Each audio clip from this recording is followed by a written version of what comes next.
पिंपळगाव बसवंत शहरातील मध्यवर्ती ठिकाणी चिंचखेड रोडला असणाऱ्या बँक ऑफ इंडियामध्ये काही ठगांनी एका वृद्ध दाम्पत्याला हातचालकीनं 33,000 रुपयांचा गंडा घातल्याची घटना घडली आहे। आहेगाव येथील सूर्यभान यशवंत कडलक आणि मंदाबाई कडलक हे दाम्पत्य पैसे काढण्यासाठी पिंपळगाव येथील बँक ऑफ इंडियामध्ये आले होते।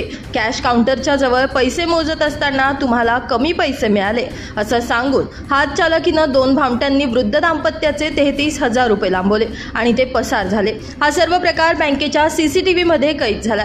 दोघांनी मास्क घालून ही हातचलाकी केली आहे। दरम्यान पैसे चोरी झाल्याचं कडलक यांच्या लक्षात येताच त्यांनी पिंपळगाव पोलीस ठाण्यामध्ये तक्रार दाखल केली। पुढील तपास पिंपळगाव पोलीस करत आहेत। दरम्यान पिंपळगाव शहर व्यापारी गाव असल्यामुळे अशा प्रकारचे गुन्हे याआधी सुद्धा मोठ्या प्रमाणात घडले। यामुळे एकंदरीतच सामान्य नागरिक कितपत सुरक्षित आहे याविषयी मोठा प्रश्न सध्या निर्माण होतोय।